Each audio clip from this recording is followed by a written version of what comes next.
Eden gardens వేదికగా జరగాల్సిన match number 12 KKR versus PBKS. ఈ మ్యాచ్ అయితే వర్షం కారణంగా పూర్తిగా రద్దయిపోయింది. అది కూడా కేవలం 3.4 ఓవర్ల ఆట మాత్రమే పాసిబుల్ అయింది. సో ఈ మ్యాచ్ రద్దయిన తర్వాత పాయింట్స్ టేబుల్ ఎలా ఉంది, ఎవరికి ఎక్కువ నష్టం జరిగింది, దీని గురించి ఈ వీడియోలో డిస్కస్ చేసుకుందాం. ఎట్ ది సేమ్ టైం ఈరోజు చూసుకుంటే ఆర్ఆర్ వర్సెస్ ఎంఐ చాలా ఇంట్రెస్టింగ్ మ్యాచ్. ఈ మ్యాచ్ యొక్క ప్రివ్యూని కూడా ఈ వీడియోలో చూద్దాం. సో ముందుగా నిన్నటి మ్యాచ్ విషయానికి వస్తే వర్షం అయితే ఎడతెరిపి లేకుండా వచ్చింది. అంటే 3.4 అవర్స్ ఆట అయిన తర్వాత మెల్లగా డ్రిజిల్ స్టార్ట్ అయింది. అండ్ ఆ డ్రిజిల్ ఎప్పటికీ తగ్గలేదు. అలా కంటిన్యూ అవుతానే ఇంకా మ్యాచ్ రీస్టార్ట్ చేయడానికి అవకాశం లేకుండా చేసింది. సో దీంతో అఫీషియల్స్ ఈ మ్యాచ్ని రద్దు చేశారు. అండ్ ఈ రెండు జట్ల మధ్య మ్యాచ్ రద్దు అవ్వడం ఇది వరుసగా రెండోసారి. లాస్ట్ ఇయర్ కూడా సేమ్ గ్రౌండ్ సేమ్ మ్యాచ్ వర్షం కారణంగా రద్దయిపోయింది.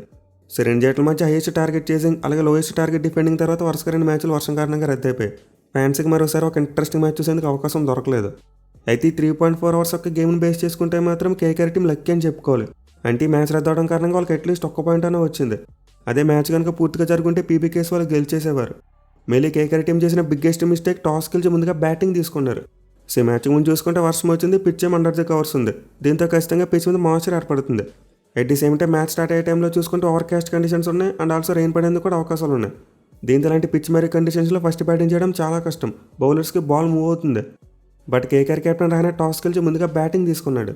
అలాగే కేకేఆర్ టీంలో చేంజెస్ చూసుకున్నా చాలా సర్ప్రైజింగ్ అనిపించాయి. బోత్ వరుణ్ చక్రవర్తి మరియు సునీల్ నారాయణ్ ఇద్దరిని బెంచ్ మీద కూర్చోబెట్టేశారు.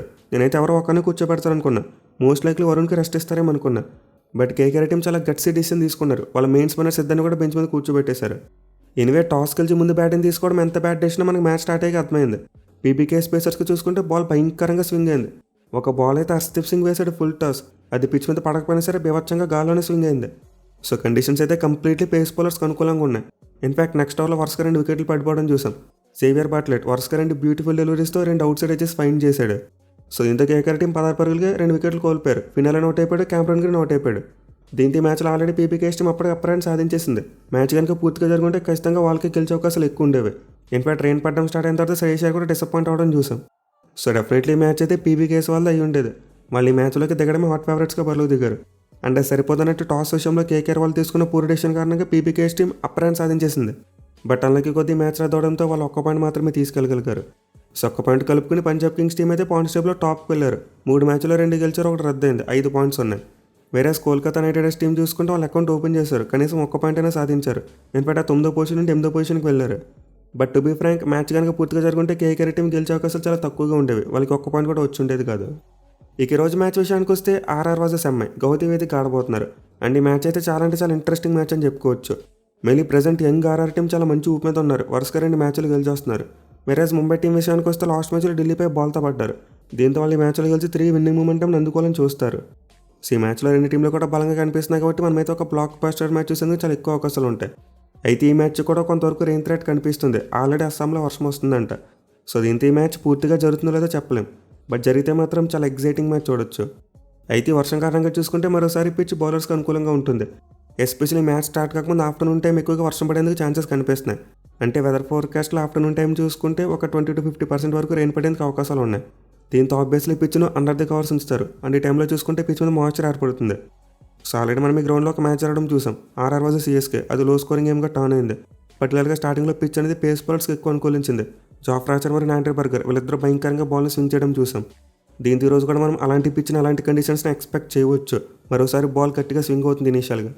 సో ఈ మ్యాచ్లో అయితే మనం భారీ స్కోర్లు చూసేందుకు ఎక్కువగా అవకాశం కనిపించట్లేదు. ఒక లో స్కోరింగ్ త్రిలో చూసేందుకు ఎక్కువ ఛాన్స్ ఉంటుంది. ఇక ఈ గ్రౌండ్ యొక్క స్టాట్స్ విషయానికి వస్తే ఇప్పటివరకు 7 ఐపీఎల్ మ్యాచెస్ మాత్రమే జరిగాయి. అండ్ 7 మ్యాచ్లో ఫస్ట్ బ్యాటింగ్ చేసిన టీం 3 మ్యాచ్లు గెలిచారు. అలాగే చేస్ చేసిన టీమ్స్ 3 మ్యాచ్లు గెలిచారు. And first innings average score చూసుకుంటే కేవలం 143 రన్స్గా మాత్రమే ఉంది. సో క్లియర్లీ ఇది ఒక లో scoring venue and most likely chasing చేసిన టీంకి అడ్వాంటేజ్గా మారచ్చు. మనకి స్టాట్స్ పరంగా ఈక్వల్ కార్డ్ కనిపిస్తున్నప్పటికీ చేజింగ్ చేసిన టీమ్స్కి ఎక్కువ అడ్వాంటేజ్ ఉంటుంది. ఎందుకంటే ఈ మ్యాచ్ కోసం పిచ్ మరియు కండిషన్స్ ఎలా ఉంటే ముందే డిస్కస్ చేసుకున్నాం. ఇనీషియల్గా కొత్త బాల్ పేస్ బౌలర్స్కి చాలా బాగా అనుకూలిస్తుంది. వేరే సెకండ్ హాఫ్లో చూసుకుంటే పిచ్ కొంతవరకు బ్యాట్స్మెన్కి ఫ్రెండ్లీగా మారచ్చు. సో ఈ మ్యాచ్లో టాస్ గెలిచి ముందుగా ఫీల్డింగ్ తీసుకోవడమే better option. Mealy Mumbai team chasing చేస్తున్నప్పుడు సాలిడ్గా కనిపిస్తున్నారు. దీంతో వాళ్ళకి టాస్ ఇంపార్టెంట్గా మారుతుంది. ఇక రెండు జట్ల మధ్య హెడ్ స్టాట్స్ విషయానికి వస్తే మొత్తం 31 మ్యాచ్లు ఆడారు. అండ్ 31 మ్యాచ్లో ఆర్ఆర్ టీం 14 మ్యాచ్లు గెలిస్తే ముంబై టీం 16 మ్యాచ్లో మాత్రమే గెలిచింది. మిగిలిన ఒక్క మ్యాచ్లో ఫలితం రాలేదు. వేరే లాస్ట్ 5 మ్యాచెస్లో చూసుకుంటే ముంబై వాళ్ళు 3 గెలిచారు, ఆర్ఆర్ టీం 2 గెలిచింది. సో హెడ్ స్టాట్స్లో చూసుకుంటే ముంబై టీంకి కాస్త ఎడ్జిగా అనిపిస్తుంది. మేలు లాస్ట్ ఇయర్ 2 జట్ల మధ్య జరిగిన మ్యాచ్ చూసాం. ముంబై టీం ఒక భారీ విక్టరీ కొట్టారు, 100 పరుగుల తేడాతో గెలిచారు. బట్ ప్రజెంట్ మొమెంటం చూసుకుంటే మాత్రం ఆర్ఆర్ టీం వైపు ఉంది. మోస్ట్ లైక్లీ వాళ్ళు ఈ మ్యాచ్లకి ఫేవరెట్స్గా బరిలో దిగుతారు. ఎస్పెషల్లీ టీం యొక్క యంగ్స్టర్స్ అయితే అద్భుతంగా పెర్ఫామ్ చేస్తున్నారు. సో మన ఫస్ట్ మ్యాచెస్లో ఆర్ఆర్ టీం యొక్క పెర్ఫార్మెన్స్ చూసుకుంటే వాళ్ళ ఓపెనర్స్ బ్రిలియంట్గా పెర్ఫామ్ చేశారు. అండ్ 1 డౌన్ వచ్చిన ధ్రువజులు కూడా చాలా మంచి బ్యాటింగ్ చేస్తున్నాడు, విచ్ మీన్స్ వాళ్ళ టాప్ ఆర్డర్ చాలా బాగా క్లిక్ అవుతుంది. కానీ మిడిల్ ఆర్డర్ బ్యాటింగ్ చూసుకుంటే మాత్రం లాస్ట్ మ్యాచ్లో స్ట్రగుల్ అవ్వడం చూసాం, అంటే అనుకున్నంత స్థాయిలో రాణించలేకపోయారు. బట్ ఎనివే పరాగ్, హెట్మేర్, ఫెరీరామర్, జడేజా వీళ్ళు కొంతవరకు ఎక్స్పీరియన్స్ ఉన్న ప్లేయర్సే. మిగిలిన ఫైర్ పవర్ అయితే ఖచ్చితంగా ఉంది. బట్ ప్రస్తుతానికి చూసుకుంటే మాత్రం ఆర్ఆర్ టీం ఎక్కువగా టాప్ ఆర్డర్ మీద డిపెండ్ అవుతున్నారు. పర్టికులర్గా ఓపెనర్స్ ఆ టీంకి చాలా ఇంపార్టెంట్. వైభవ్ సూర్యవంశీ గట్టి కొట్టాడంటే ఖచ్చితంగా మ్యాచ్లో ఆర్ఆర్ టీం గెలిచేస్తుంది.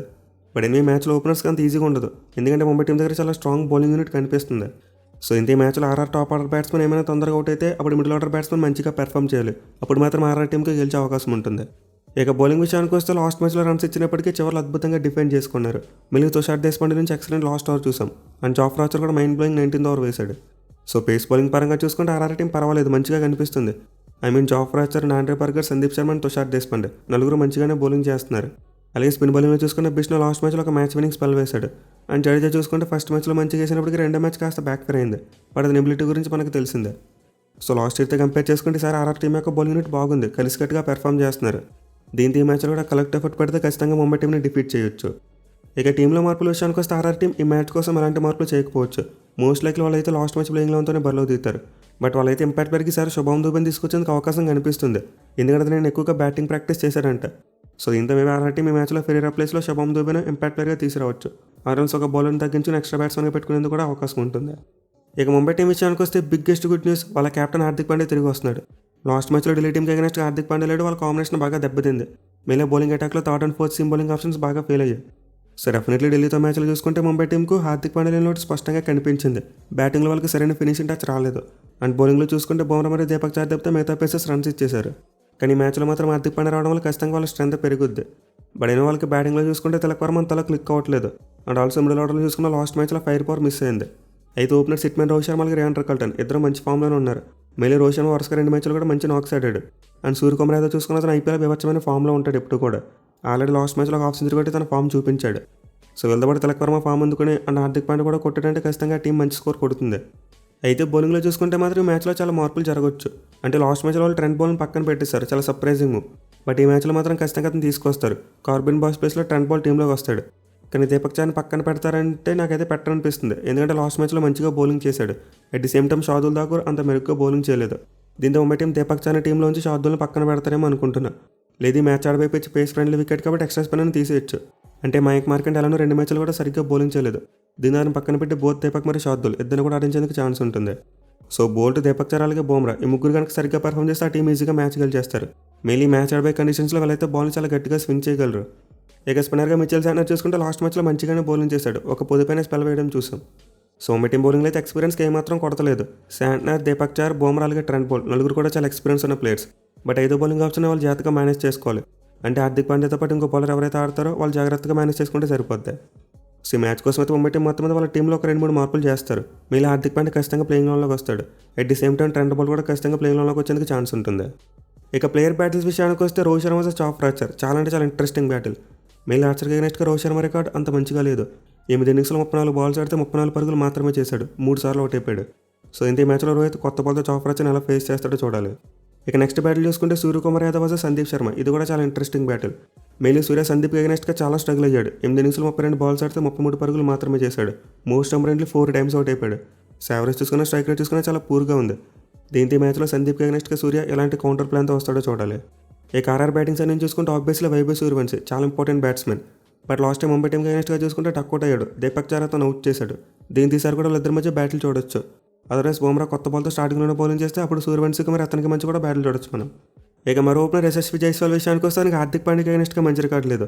హార్దిక్ బౌలింగ్ అతను 3 ఇన్నింగ్స్లో ఫేస్ చేస్తే 11 బంతులాడి 4 పరుగులు మాత్రమే చేశాడు. అండ్ ఆల్సో ఒకసారి అవుట్ అయిపోయాడు. సో క్లియర్గా స్ట్రైక్ రేట్ చూసుకుంటే చాలా అంటే చాలా తక్కువ ఉంది. దీంతో ఈ మ్యాచ్లో హార్దిక్ పాండే కొత్త బాల్తో బౌలింగ్ చేస్తే జైస్వాల్ని ఇబ్బంది పెట్టేందుకు అవకాశాలు ఉంటాయి. ఇక మరో ఇంట్రెస్టింగ్ బ్యాటిల్ చూసుకుంటే హెట్మేర్ వర్సెస్ బుమ్రాకి మైండ్ బ్లోయింగ్ రికార్డు ఉంది. మొత్తం 10 ఇన్నింగ్స్లో 23 బాల్స్ వేస్తే 17 పరుగులు మాత్రమే ఇచ్చాడు, మోస్ట్ ఇంపార్టెంట్లీ 6 టైమ్స్ అవుట్ చేశాడు హెట్మేర్ని. సో బుమ్రా ఇప్పుడు బౌలింగ్కి వచ్చినా సరే హెట్మేర్ వికెట్ ఇచ్చడం చాలా కామన్ అయిపోయింది. దీంతో ఈ మ్యాచ్లో హెట్మేర్ బుమ్రాని ఎలా ఫేస్ చేస్తాడో చూడాలి. తన రికార్డ్ని ఏమైనా ఇంప్రూవ్ చేసుకుంటాడా లేకపోతే మరోసారి బుమ్రా డామినేట్ చేస్తాడు. సో ఈ మ్యాచ్లో మేజర్గా కనిపిస్తున్న 5 బ్యాటిల్స్ అయితే ఇవే. అండ్ వీటితో పాటు మనం ధ్రువజురల్కు మరియు మిచెల్ శాంట్నర్కు మధ్య కూడా ఒక మంచి బ్యాటిల్ చూడొచ్చు. వాళ్ళిద్దరు కూడా చాలా మంచి ఫామ్లో ఉన్న ప్లేయర్స్. బట్ ఎనివే ఈ మ్యాచ్లో పవర్ ప్లే చాలా ఇంపార్టెంట్. ఎస్పెషల్లీ ఫస్ట్ బ్యాటింగ్ చేసిన టీం పవర్ ప్లేలో చాలా జాగ్రత్తగా ఉండాలి. ఎందుకంటే ఇనీషియల్గా కొత్త బాల్ స్వింగ్ అవుద్ది. దీంతో ఆ టైంలో వికెట్లు ఇవ్వకుండా చేతిలో పెట్టుకుంటే నెక్స్ట్ యాక్సెలరేట్ చేసుకోవచ్చు. పర్టికులర్గా ఆర్ఆర్ టీంకి వాళ్ళ టాప్ ఆర్డర్ చాలా ఇంపార్టెంట్. వాళ్ళ టాప్ ఆర్డర్ కనుక ఫెయిల్ అయితే మ్యాచ్లో కంబ్యాక్ అవ్వడం చాలా కష్టం. సో ఈ మ్యాచ్లోకి ఫామ్ పరంగా ఆర్ఆర్ టీమే ఫేవరెట్స్కి వస్తున్నప్పటికీ ఎవరు గెలుస్తారో చెప్పడం చాలా కష్టం. అంటే మోస్ట్ లైక్లీ 50-50 మ్యాచ్ అని చెప్పుకోవచ్చు. ఈ మ్యాచ్లో ఏ టీం యొక్క బ్యాట్స్మెన్ పాపులర్ ఎక్కువ వికెట్లు ఇవ్వకుండా బ్యాటింగ్ చేస్తారో వాళ్ళే మ్యాచ్ గెలిచేందుకు ఎక్కువ ఛాన్స్ ఉంటుంది. మరి మీరు ఏ టీం గెలుస్తారనుకుంటున్నారు కింద కామెంట్ చేయండి. Thank you for watching. Have a nice day.